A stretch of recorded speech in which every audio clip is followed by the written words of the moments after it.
Uh-oh, we got something on the screen here. Get that off. Or I'll be sitting there thinking, what did I write right there? And it won't be nothing. It'll be something I'll be sitting the whole time looking at. Oh no, what is that, you know? Happy Valentine's Day, the holiday of love, I guess, you know. She had the Love Boat music theme playing in the background or something as we was coming in, you know. Love, exciting and new. We just have ourselves a cruise. We could do that one day. I thought we were going on a cruise. We'll have somebody waiting at the door out there with an accent, you know, because when you get on those ships, they've always got accents. And they can just welcome everybody into church and we'll get, now Betty, this is just talking here. We'll get Sister Betty to be our chef. She can make us up a whole bunch of buffet for people to come in. We can get people back here in uniforms and we'll just have it, we'll just call it, you know, whatever, God's cruise. What we'll call it Noah's Ark again or something, you know. And we'll get it fixed up to where we can have it. Everybody, hey, let's go over there to that cruise ship they got going on. But happy Valentine's Day. Be careful, they always say, you know, be careful what you ask for or what you want, because you might get it. Y'all ever heard that? Braces, orthodontia, was a cool thing I remember, because the first come out, I remember having some kid, you know, friends in school, man, they had braces. Wow, they got braces, you know, and it kind of looked cool and all. And I had that little women thought one time, wow, I wish they had braces, that's pretty cool. I got braces, that wasn't cool at all, you know. Careful what you ask for, you just might get it. Man gets on a plane, young man, he's sitting on his plane, he goes and he sits down, and boy, just as luck would have it, this beautiful woman comes and sits down beside him, and he's like, wow, you know. Right away he gets to looking. I mean, he is smitten. She's just so gorgeous. And he starts looking at her wedding ring. He can't see nothing. So finally he gets brave enough, strikes up a conversation. He says, oh, hello, ma'am. He says, are you married? And she looks over. She says, no. And he goes, oh, okay. And, you know, he chips up a little bit. And he says, well, are you engaged? And she says, no. And boy, his smile gets bigger and bigger. See anyone special? Yeah, no, I have no one right now. Oh, okay. Well, I was just wondering, because I'm myself, you know, I'm single as well, and I was just wondering, you know, why in the world such a beautiful woman as yourself, why would you not have a man in your life? Why would you not have that someone special? And she said, well, you know, I've just gone through life, and I'm kind of getting set in my ways. I found what I like. She says, and to be honest, I've got a little things I add up to. And this is just the way this goes, so y'all just listen and take it as it is. She says, really, I prefer a man of Native American Indian descent, because I like the way that the texture is of their skin and the tone, and how they have the higher cheekbones. She said, I like that in a man. And she says, but I also like a man of Jewish background. I like a man that has, here again, that same tone, that glow to their skin, but he also seems to be frugal and smart and financially stable. But I've traveled enough to know that I also like that good old Southern boy, because of their manners and just the way that they are. And she says, by the way, my name is Mary. What is yours? He said, well, my name is Geronimo Bernstein, but my buddies just call me Bubba. How are you doing? Isn't that funny, though, that we will do that? Whatever it takes, we think, to get that person. We're going to get them, and you got to be careful, because sometimes you get more than you think you're getting. You know, and he was just all smitten by the outside. What he's seen on the outside, but, you know, sometimes you ever bite into something that what you on the inside, it ain't really what you thought it was. 1 Corinthians 13, chapter of love, the Bible talks about. Though I speak with the tongues of men and angels, and have not charity, I become as a sounding brass or a tinkling cymbal. The word charity means love. So let's read that again. Though I speak with the tongues of men and angels, and have not love, I become as a sounding brass or a tinkling cymbal. You can get over here on these drums and you can tinkle, I guess you say, on those cymbals, get them just to ring, and you can pound on those cymbals, make that brass ring out. But what happens if it's not where it's supposed to be, if it's not in tune, it more or less gets on your nerves. It's nothing but a lot of clatter. You might as well go ahead and just throw the pans down in the kitchen. It's a whole lot of noise with nothing else behind it. We cannot let our love be a whole lot of noise. Oh, you build it up to be something where you act like it's going to be something, but there's really no love in it. It's just a facade. And although I have the gift of prophecy and understand all mysteries and all knowledge, and though I have all faith so that I could remove mountains and have not charity or love, I am nothing. Man, I can do all these wonderful works. You know, Jesus said, hey, you can say this mountain be thou removed, be cast into the sea. And this would happen for you if you just had the faith.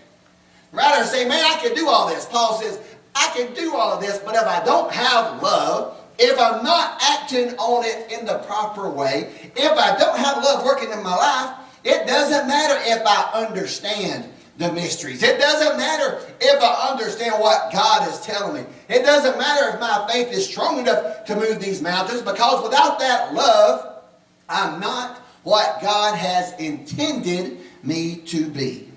And though I bestow all my goods to feed the poor, though I give my body to be burned, and have not love, it profits me nothing. Man, you can give away everything you got. You can even sacrifice to have your, be martyred, let your whatever, everything, give your life. It doesn't mean a hill of beans if you didn't have love in it to begin with. You can give all day long to everybody. What good is it really doing without that love? For love suffereth long, and love is kind. Love envieth not. Love vaunteth not itself. It is not puffed up. In other words, love is not arrogant. Love is not egotistical. Love is not self-centered. Love is not a me, me, me thing. It is a about everybody else thing. Does not behave itself unseemingly. Seeketh not her own, is not easily provoked, or thinketh no evil. Can't have love and be out there doing the evil. You can't be said, oh, I've got so much love, yet your actions that you do, the words that you say, what you do to those around you show everything but love. How can you say that you have love if your actions do not show it? Rejoice not in iniquity, but rejoiceth in the truth. It makes you happy when things go wrong or things go sad, or when you live in your life. It's only in the truth. Well, is that where the truth will set you free, I believe, is a sermon in itself. Bearing all things, believeth all things, hopeth all things, and endureth all things. Love never fails, but where there be prophecies, they shall fail. Where there be tongues, they shall cease. Whether there be knowledge, it shall vanish away. And now abideth faith, hope, and love. But the greatest of these is charity. You could have all the wisdom, all the knowledge. Without love, it wouldn't do you any good. Look at Samson. Oh, not Samson, excuse me. Look at Solomon. Solomon, wisest king that there ever was. Had all the knowledge, even as a child, brought the two women in, just split the child in half. His knowledge was world renowned. It was no people would come just to see and just to hear and just to talk to him. But he lost love. He lost sight of God. And what happened to him? His life crumbled for a long time. Till finally, he came back to God towards the end. But he lost his love. How can I have all of these things? How can all the things that we mentioned, how can love be more powerful than these? Isn't that what God tells us to do? Isn't that what some of the fruits of the Spirit are? Isn't that what we are told by God's Word to go and do these things? 1 John 4:8 explains what he's talking about. He that loveth not knoweth not God, for, listen to these three words, God is love. You can have everything in your life that you've ever wanted. You can be the smartest, you can be the richest, you can be the most popular, you can be the most settled, you can be the most happiest, you can have everything that you think you've got, but if you do not have God, you will never be at peace in this world. So if you do not have love, which is God is love. If you do not have God in your heart and in your life, directing your steps, leading your life, you will never be able to please Him. Thus, you will never be able to be pleased with yourself. We are creations. We are vessels of God, by God, that God wants to pour out into us, to use us to win other people back to His kingdom, back to Him. But how are we going to do it if we don't have enough love, which is God, within us to even maintain ourselves? When I was a lifeguard growing up over here at Sun Valley Beach, they'd always say, hey, look, you can't let that person drown you when you're the one that's trying to save them. You've got to do what you've got to do. You know, you have to swim away from them, wait till they even go underwater if you have to. Because when you try to get to a drowning person, their first thought is, I got to get up. So they try to climb all over you to get up out of that water. And if you're not careful, you're the one that ends up getting hurt or getting drowned yourself. We've got to have enough of God in us, or we can't help the world out there that's drowning. We can't help the world out there that's dying. We have got to have God and love in us so that we can go out. Those things that was listed before that's going to pass away, yeah, it's going to. But we have got to keep enough God in us, because that is the love, the word that we can, when times go through, as they go through in the Bible, the droughts and the desert times, when we go through those droughts, that we still got God within. There's enough of God that can come out to lead us down that path that we're supposed to be following. God is love. Not God loves, but God is love. Love, what was that last verse? What did it say? The greatest is charity. And love, or charity and love never faileth. God will never fail you if you will give your heart and life to Him. But we have to show it. You get enough love within you, you're going to show it. The action is just going to come out. You're not going to be able to stop it. It's just there. It just bubbles up within. You can watch all these, the younger teenagers and the younger kids, you know, when they start getting that first boyfriend, girlfriend, this, that, and the other. You can tell right off the bat, oh, something's different about them. Oh, they're in love. There's a certain smile, the way they walk, the way they talk, you know. Their appetite changes. The way they dress changes. Things are just, it's like, boy, is that cologne you got on? Yeah, it's a new one I've got, you know. And you shaved both of those hairs off your chin before you went to school today. Yeah, there's something going on. You can tell it. You can tell when there's something. If we've got enough God and love within us, everybody is going to be able to tell that there is something going on, and it will lead us. In the 19th century, a 15-year-old girl named Elizabeth Barrett suffered a spinal injury. And it hit her so bad that she was bedridden. But the part about this young lady was, at 15-year-old, she was already considered a great poet. She could write all these fancy words, these lovely words, these beautiful phrases, and people would just love to hear them. So here she is, she's bedridden, and people would still come, because now she would just write and write. And people would come to hear what she had to say, to hear the words, and to listen to them. One of these people that come by was a man named Robert Browning. And the more he got to know her, and the more he came up to her and visited, the more he got to liking her. And he kept trying to tell her, listen, your injury is not that bad. You can get over this. You can make something. You are still such a great and a special person. Don't let your injuries hold you down. So for years and years, they got to know each other. Finally, in 1846, they got married. And she wrote a special poem under the name of Elizabeth Barrett Browning. And one of her most famous pieces is the Sonnets from the Portuguese, which she described her deep and devoted and undying love for her husband. I'll read you just a part of it. I know you've heard of it. How do I love thee? Let me count the ways. I love thee to the depth and the breadth and the height that my soul can reach when feeling out of sight. For the end of being's an ideal grace, I love thee to the level of every day. She loved him so much because he gave her hope.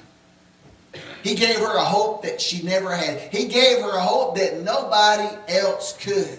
He understood her. He loved her even though he knew that she had her limitations. He loved her even though he knew that she would never walk again. He loved her for who she was, and he gave her hope, and she loved him even that much more.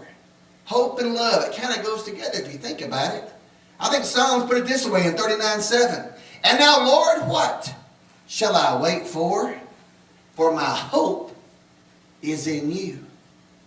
My hope, my love, Lord, is in you. Because if you read it this way, just change it out. And now, love, since God is love. And now, love, what I wait for?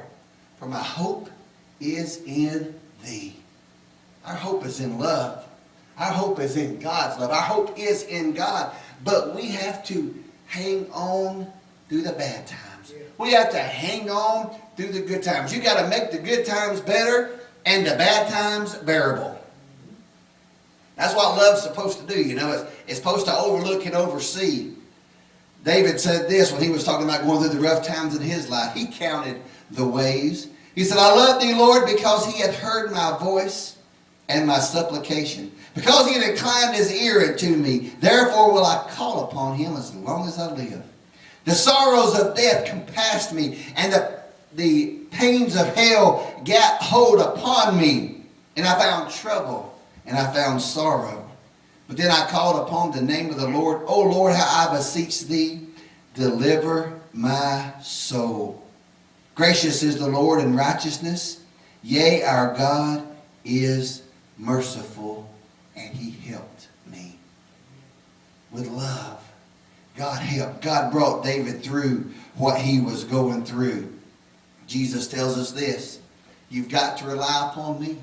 I will be your hope, but you've got to rely upon me. He said the greatest commandment is to love the Lord thy God with all thy heart, with all thy soul, and with all thy mind. Now, if you love God with all your heart, all your soul, with all your mind, then there's no room for Satan to get in. There's no room for anybody else to be able to wander in there and mess up anything if you're truly loving God the way that God has told us. Y'all know where the story now, I've always said this, the internet's like the bathroom wall of the universe. But I looked this up, and supposedly this is the way it happened. You know how Valentine's Day come around? In 250 A.D., in Rome, there was Claudius was the emperor, and Claudius was kind of a mean man. They called him Claudius the Cruel. Well, there happened to be this priest by the name of Valentine. And Valentine he was a jolly old fella, and he just loved everyone, especially all the kids. He loved to marry all the kids because, that was just part of the joy of it. Watching them grow up, getting them all married, and send them out. But old Claudius here, he didn't want to be a ruler of a great place that was just a bunch of, people sitting around having kids. He wanted to be a great warring nation. He wanted a great army. He wanted everybody to be to where they could come and they would join, but nobody wanted to join. They wanted to grow up, get married, have kids, have a family. So old Claudius here, he actually made it illegal. He made a rule where banned getting married. So everybody had to be forced to join the military, forced to join his army. But the kids, of course, they didn't want nothing to do with it. And Valentine, since he loved marrying them, they'd come to him and he would still secretly hitch them up. They'd go away at night somewhere. They would hide in different places. They would still go through the ceremonies because of that. They'd always have to watch because, of course, now it was against the law. One night as he was marrying a couple, someone had told him about it. All of a sudden, here come the guards. They burst in. The boy and the girl get away, but Valentine is taken prisoner. And he's thrown into jail, and his sentence is to be for death. And all the kids, all the young folks, all the ones that got married, they would come by and they would throw flowers. And they would throw cards up to his cell window just to show him their support. They would even go and they would visit him. Well, one of the girls that would come by and visit him was actually one of the guards' daughters. And she loved him she loved him because of what he'd done, how he'd helped all the friends. And she'd go by and they would just talk for hours. Well, on the day that he was sentenced to death, he wrote a little note. He told her, he said, I want to thank you for your friendship and your loyalty. And he signed it. Make sure I read this right. And he signed it, Love, your Valentine.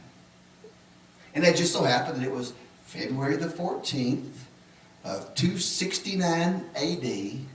And that's where we get the old saying, be my Valentine, happy Valentine. Because here is this priest who loved life, who loved love, and who loved to see those in love. And he actually ended up giving his life so that people could live in love. Kind of a different thing, isn't it? A man of God, a man of the cloth, somebody that God has sent, sharing and promoting love. Real love, it says, it has been said, you can give without loving, but you can never love without giving. It's just one of those things. It's going to happen if you love. Jesus proved it. We just read earlier, John 3:16, for God so loved the world that he what? He gave his only begotten Son. He gave him. And Jesus loved us so much that he took it upon him. He demonstrated that love. He demonstrated his love for us when he goes to that garden. When he left heaven and he came down. And then when he goes to that garden, remember when he prayed out, Father, let this cup pass from me. But nevertheless, not my will, but thine be done. Man, what love. Jesus had the option. God, that's it. I don't want to do this anymore. I know I know I was there when we created these. I know that we love them, God, but I just can't go through it. But Jesus chose to keep going through it.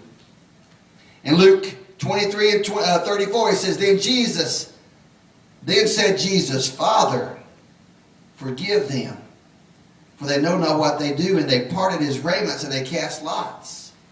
Here's Jesus one more time demonstrating and proving his love for us. They took this innocent man, they had caught him, they had tortured him, they had hit him, they had beat him, they had whipped him, they had crowned him, blood flowing from his head, blood flowing from his back, and then they put him on a cross. And more mockery, more abuse as they take his clothes and they gamble those away. But what does love do? Love says, Father, forgive them. That's what love does. Love in action. The grace, the mercy, the true love. Jesus had talked about it earlier in the book of John. He said, greater love hath no man that he lay down his life for his friends. The most powerful type of love. The most powerful way to express love. We was talking yesterday at the assisted living home. We went through Jacob and Rachel yesterday. It was a nice story to go through. We had a good time with it, had fun with it. But in this love story, it was sad because they took Jesus and they beat him and they hung him on that cross. And the whole time that they're sitting there doing each one of these, he's looking at them with eyes of love saying, don't you understand? I'm doing this for you. Don't you understand? I love you, and that's why I'm allowing you to do this. Don't you understand? I love you so much. This is the only way that you can get back with me. Those three words everybody wants to hear. I love you. And those beautiful, beautiful words. I love you. The first time you ever told that special someone, boy, that knot comes up. It's like trying to testify at church, It's even worse sometimes, That knot would come up and you're like, okay, what if I say it and they don't say it back? What if I tell them I love them and they don't respond, And you just get worried and it's hard to say, but finally it's like, love you. And you wait. Oh, did they hear me? Did they say it back? We'll wait for those words, those three beautiful words. I love you. But Jesus had three words that were even more beautiful, the way he said, I love you. It says, when Jesus therefore had received the vinegar, he said, it is finished. And he bowed his head and he gave up the ghost. It is finished. I love you. The way for you to get back home is finished. I love you. The beating that I had to go through is finished because I love you. I want you to come home and live with me. Now I have made the way. I love you. And God tells us to go and share that love. When Valentine, the priest, when he gave his life, when he gave his heart, or his heart to the people, and had to give his life before it, they honor him with a holiday. And people all around the world, there is no telling how much chocolate, how much roses, how much candy, how many stuffed animals have been bought to celebrate this death. For someone who, he did a great thing. He stood up for the people and so that they could get married. And look at what Jesus did for us. Gave his heart, gave his life, so that we could be one more time reconciled to God. And that we look at how many people worship, how many people come to church, how many people go back and say to God, God, I love you as much as you love me. You know what God's waiting to hear? Jesus said those 3 words. He said, I love you. He said, it is finished. And he's waiting to hear us say them back to him. If I pronounced this guy's name right. How did I tell you I pronounced that, Eric? Thank you. Sophocles, one of the most influential writers of ancient Greece, wrote this. One word frees us from the weight and the pain of life. That word is love. Let's change that around. One word frees us from the weight and the pain of life. That word is God. He loves us this morning. He wants us to call out to him. He wants us to worship him this morning. He's given so much for us. Are we willing to give so much back to him?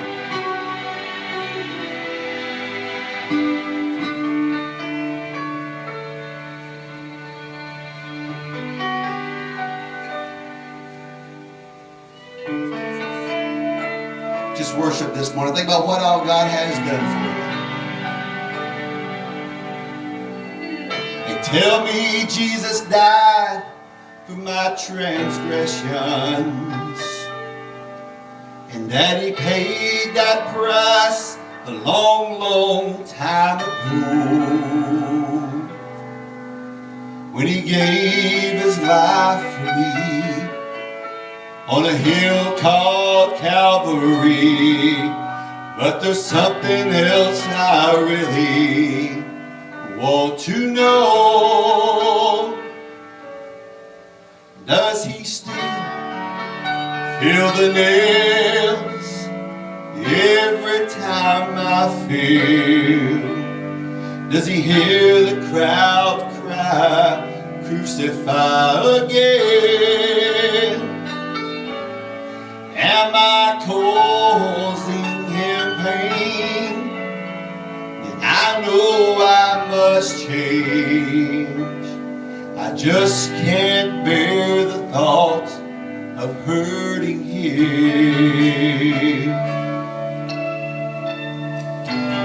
Praise him this morning. It seems that I'm so good at breaking promises, and I plead his precious grace so carelessly. But each time he forgives, what if he relives the agony he felt there on that tree? Does he still feel the nails every time I feel? Does he hear the crowd cry, crucify again? Am I causing him pain? I know I must change. I just can't bear the thought of hurting him.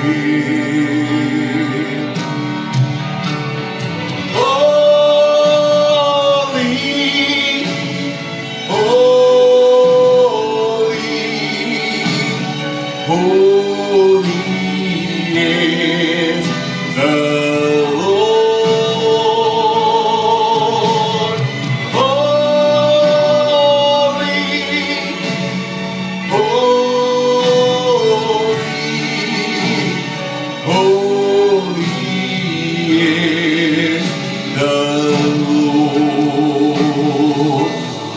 Do you still feel the nails? And every time I fail, have I crucified you, Jesus, with my sin? I'm tired of playing games. I know I've got to change. I never want to hurt you again.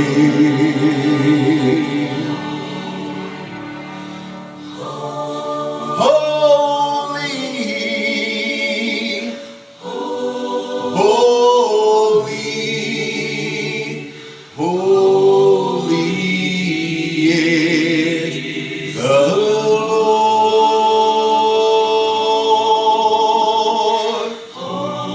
Holy, holy,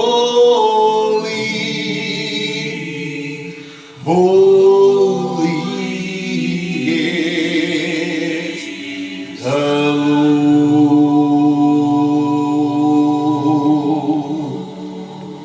God has given so much to each one of us. He's given the greatest gift that we could ever have. Oh, He gave His only begotten Son. He gave His life so that we could be one more time in fellowship, so that we could get saved, so we could get back to His glory, to His righteousness. And too many times we fail, we stumble, we fall by the wayside, and we forget about that love. We forget about where we're supposed to be. We forget about what God's done for us. Never forget about that love. Never forget about how much He loves you. Everything else is going to pass away. Read in Corinthians what we just talked about earlier. Everything, it says everything is going to pass away except what? Love. Now change that around. This old world is going to pass away. Everything in it is going to pass away except what? God.